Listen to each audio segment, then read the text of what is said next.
Kampus Malaysia Madani, a vision.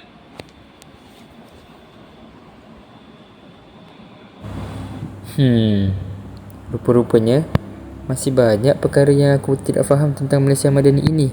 Contohnya, apa itu Malaysia Madani? Erti kemerdekaan?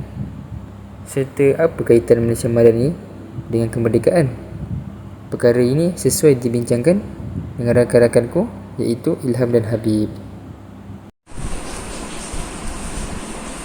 Assalamualaikum Ilham, Habib. Waalaikumsalam. Selamat di Hari Kemerdekaan. Kamu berdua apa kabar? Khabar baik. Alhamdulillah. Saya lihat sambutan kemerdekaan pada tahun ini disambut dengan sangat meriah.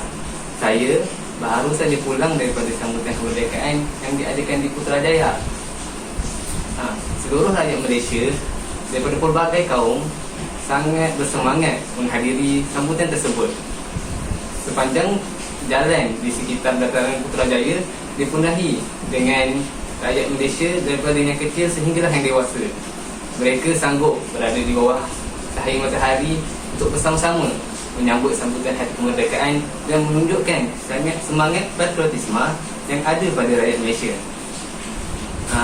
Sepanjang sambutan tersebut, pelbagai pertunjukan dipersembahkan oleh anggota-anggota pertahanan negara seperti askar, tentera laut, tentera udara dan banyak lagi. Lebih menarik lagi, Yang di-Pertuan Agong dan Raja Pemaisuri Agong mencemarbuli untuk turut bersama-sama rakyat menyambut sambutan tersebut yang diadakan di Putrajaya itu. Saya sangat berseronok sepanjang berada di sana. Ilham dan Habib, kamu berdua tidak pergi ke mana-mana sambutan kemerdekaan ke pada hari ini? Wah, seronok juga cerita Wak Yadi. Tapi malas sekali saya tak dapat menyertai apa-apa persembahan ataupun sambutan kemerdekaan disebabkan saya merawat dan menjaga nenek saya yang berada di hospital sekarang. Saya katakan, saya juga seperti awak Hadif pergi melihat sambutan kemerdekaan di Negeri Sembilan. Ini Negeri Sembilan. Wah, seronoknya. Sebagai rakyat Malaysia, kita perlu menghargai pengorbanan nenek moyang kita yang telah berkorban jiwa dan raga mereka untuk memerdekakan tanah air. Kita perlu menunjukkan semangat patriotisme dan menghayati erti kemerdekaan. Habib, apakah erti kemerdekaan bagi kamu? Bolehkah kamu berkongsi dengan kami? Erti kemerdekaan bagi saya seperti yang saya tahu dan dia telah dijelaskan juga sebelum ini.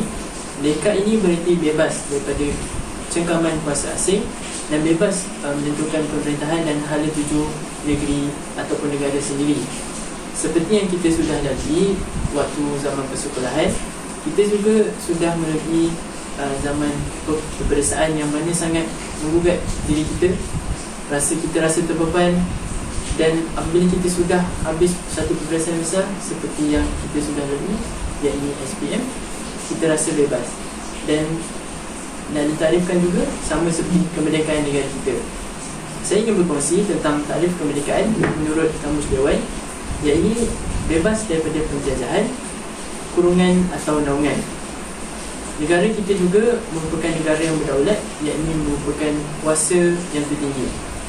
Saya ingin mengambil beberapa takrif kemerdekaan menurut tokoh-tokoh yang hebat dan kita sudah kenali sebelum ini. Antara tokoh-tokoh yang terkenal seperti Syed Jamal Al-Afghani yang merupakan tokoh gerangan Pan-Islamisme yang mengatakan perjuangan bagi menghadapi penjajah hendaklah disertai dengan semangat jinsiah, iaitu semangat kebangsaan, dan juga cinta akan tanah air ataupun negara yang merdeka, iaitu wataniyah.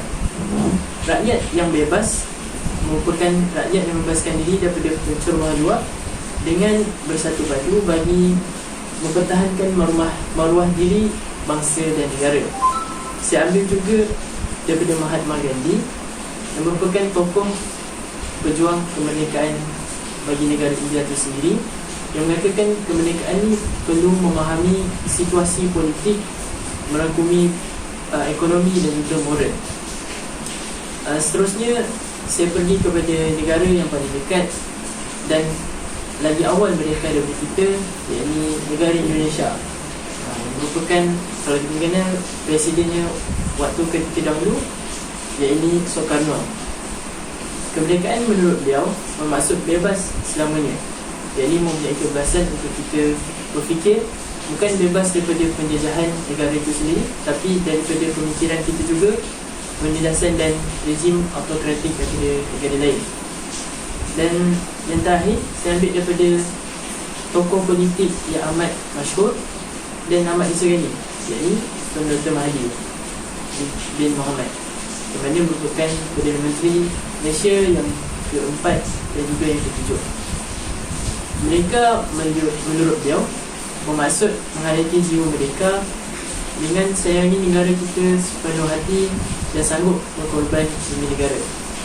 Macam mana kita nak sayang negara kita dengan kita menjaga ketenteraman awam dan kita tidak membuat masalah sosial seperti merompak yang akan menjejaskan imej negara. Seperti kita tahu, tampuk pemerintahan politik negara kita ni berslogankan Malaysia Madani.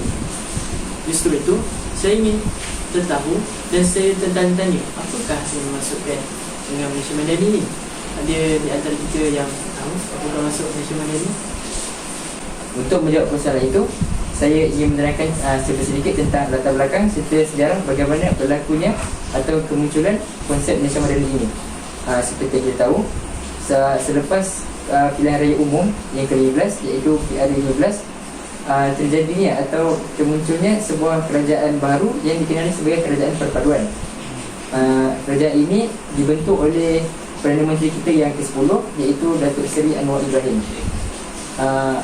Kerajaan Perpaduan ini sedikit telah mengubah corak ataupun rompaknya struktur pemerintahan di negara kita, iaitu antara pemerintah dengan rakyat. Setiap kali kerajaan itu, maksudnya setiap pilihan raya umum itu, satu kerajaan itu akan mempunyai slogan tersendiri yang digunakan untuk menjadi sebagai tapak untuk pemerintahan tersebut. Seperti yang kita tahu, slogan yang digunakan oleh kerajaan sebelum ini iaitu Keluarga Malaysia yang dicipta oleh Datuk Seri Ismail Sabri Yaakob, telah digunakan untuk menjadi tapak pemerintahan untuk kerajaan sebelum ini. Manakala untuk kerajaan sekarang menggunakan Malaysia Madani yang dibawa oleh Datuk Seri Anwar Ibrahim. Seterusnya saya akan menerangkan tentang maksud Malaysia Madani. Maksud Madani dari segi bahasa berasal daripada perkataan tamadun. Menurut Kamus Dewan yang keempat, perkataan Madani membawa erti maju dari segi pemikiran, kerohanian dan kebendaan, yakni masyarakat, generasi, teknologi, ekonomi dan sosial. Madani juga membawa maksud memberi makna usaha yang diberikan oleh kerajaan untuk memajukan masyarakat kita dengan menyemai nilai-nilai murni seperti betul ansur, ihsan antara masyarakat, bersatu padu dalam melakukan aktiviti kemasyarakatan, semua perkara yang positif yang dapat membangunkan negara kita. Seperti yang kita tahu, bergeraknya wawasan Malaysia Madani ini bermula pada awal tahun 2003 ini, menjadikan tema untuk kemerdekaan kita tahun ini mengambil konsep Malaysia Madani. Kamu boleh tahu ke apa tema kemerdekaan kita pada tahun ini? Saya tahu. Tema kemerdekaan yang digunakan pada tahun ini ialah Tekad Perpaduan Penuhi Harapan. Pihak kerajaan menggunakan tema ini untuk memupuk perpaduan dalam kalangan rakyat Malaysia yang berbilang kaum. Akan tetapi, saya agak risau tentang isu perkauman yang semakin membimbangkan sejak akhir-akhir ini. Jadi Ilham, adakah kamu tahu apakah punca muncul isu perkauman sejak akhir-akhir ini? Pada pendapat saya, antara punca utama yang menyebabkan kita punya perpaduan di Malaysia ini menjadi rapuh adalah disebabkan pengasingan etnik yang berlaku sejak mereka kecil lagi. Walaupun negara kita, Malaysia, telah merdeka selama 66 tahun, tapi isu perpaduan ni masih lagi menghantui mentaliti masyarakat kita, disebabkan dasar integrasi nasional ataupun dikenali sebagai DIN.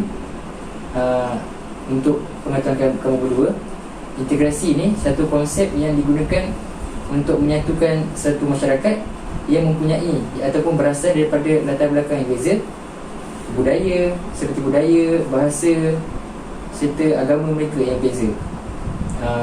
Walaupun kelihatan seperti mudah untuk dilakukan, tapi hakikatnya sukar berbanding dengan menggunakan konsep asimilasi seperti yang dilakukan oleh negara jiran kita, iaitu Indonesia. Lantaran itu, Prof. Datuk Dr. Teo Kok Siong berkata, konsep integrasi nasional ini menyebabkan kehidupan masyarakat kita hidup dalam keadaan berpuak-puak walaupun kehidupan nasional. Contoh terbesar yang kita boleh lihat pada zaman sekarang ialah perubahan sekolah vernacular seperti SK, SJKC dan SJKT. Ini menjadikan contohnya SJKC, puak Cina masih lagi boleh menjadi Cina, dan SJKT masih lagi mereka yang berbahasa India masih lagi berbahasa India. Awak setuju tak dengan pendapat saya, Habib? Saya setuju dengan apa yang telah dikatakan oleh Ilham sebentar tadi. Walaupun terdapat SK, SJKC dan juga SJKT, dan mereka ini mempelajari sukatan dan kurikulum yang sama, tetapi bahasa yang membezakan mereka, kerana di SK mereka menggunakan atau mereka lebih melazimi bahasa yang mereka gunakan, yakni bahasa Melayu. SJKC lebih menggunakan bahasa Cina, dan juga SJKT menggunakan bahasa Tamil sebagai bahasa yang lebih mereka gemari. Walaupun mereka menggunakan bahasa yang sama, walaupun terdapat segelintir pelajar-pelajar Melayu seperti di sekolah SJKC dan juga SJKT, tetapi perkara ini tidak mempengaruhi sebilangan besar yang lain murid-murid SJKC dan juga SJKT yang masih ataupun perlu menggunakan bahasa Melayu sebagai bahasa perantar yang utama dalam kehidupan seharian mereka semasa berada di sekolah. Dan kita dapat lihat hasilnya yang lahir daripada sekolah-sekolah yang berbeza puak ataupun berbeza kaum ini akan mendatangkan satu perwatakan dan satu pemikiran yang berbeza. Contohnya hanya seperti isu kecil seperti isu tulisan Jawi, yang mana tulisan Jawi hanya ditulis ataupun digunakan di SK sahaja, tidak diterapkan di SJKC dan juga SJKT, walaupun ia sudah menjadi dasar Kementerian Pendidikan sendiri. Dan apabila mereka meningkat dewasa, mereka lebih gemar untuk keluar bersama rakan-rakan sekaum mereka sahaja, tidak mahu bercampur gaul dan hanya berada di kelompok mereka sendiri. Dan jikalau kita lihat adanya majlis persembahan masing-masing di antara kaum sahaja, mereka hanya berkenalan hanya sebentar saja dan menyalahkan kaum Cina dan India itu sendiri, iaitu Tamil. Dan hasil daripada SK, SJKT dan SJKC, mereka ini hanya mengenal kaum mereka sendiri melalui warna kulit saja. Seperti Melayu mengenal Cina melalui, kalau mereka kulit mereka putih, kita lihat mereka Cina. Kalau mereka kulit hitam, kita mengklasifikasikan mereka sebagai Tamil. Justru itu, saya ingin tahu bagaimana cara menangani isu ini sehingga ia akan lebih berlarutan. Pada pandangan saya, cara untuk menangani masalah tersebut ialah Kementerian Pendidikan Malaysia perlu menghapuskan sistem vernacular yang terdapat di Malaysia dengan menyatukan sekolah kebangsaan dengan sekolah jenis kebangsaan Cina dan juga sekolah jenis kebangsaan Tamil menjadi satu unit supaya tiada pengasingan kaum. Kesannya, kanak-kanak berbilang bangsa akan bergaul sesama mereka semasa berada di sekolah, iaitu sejak di peringkat sekolah rendah lagi. Saya setuju dengan pandangan awak yang untuk terakhir tadi, iaitu konsep untuk membiarkan mereka bergaul. Namun idea untuk menghapuskan sistem vernacular ini saya nafikan. Sebabkan kerana sistem vernacular ini telah lama diamalkan. Contohnya SJKT itu telah mula bertapak di negara kita mula selepas negara kita merdeka.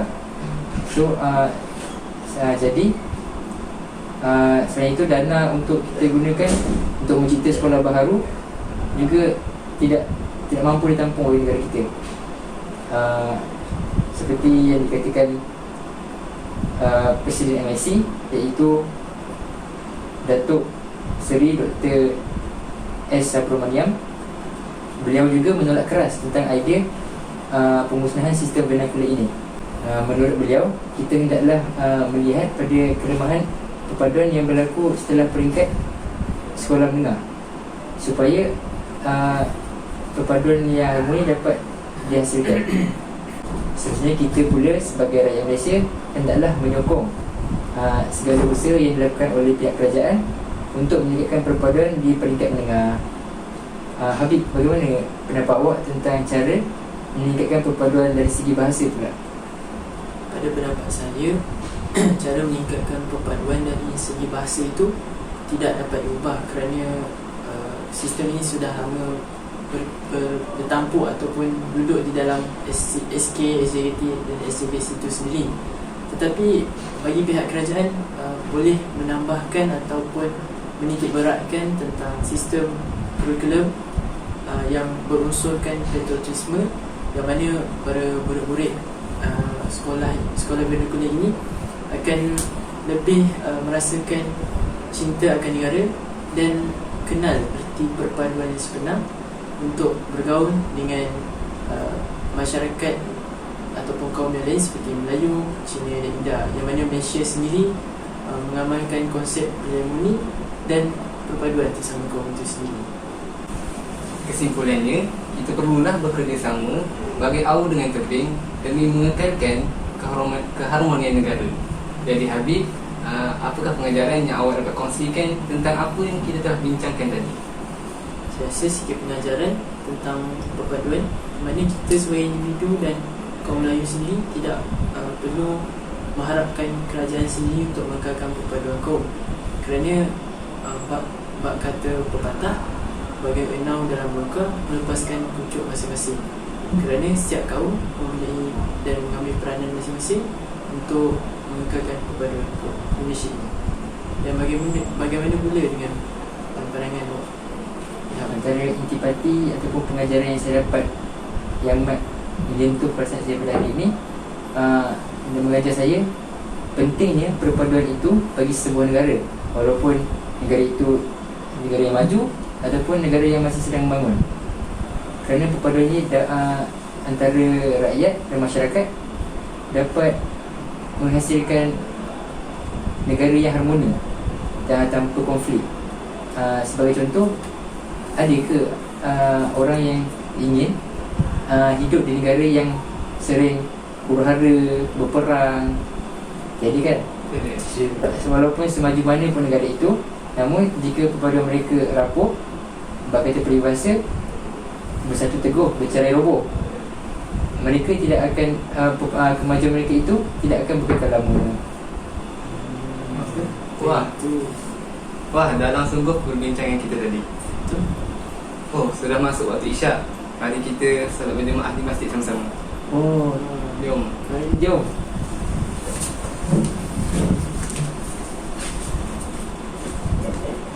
Kalau bisa keluar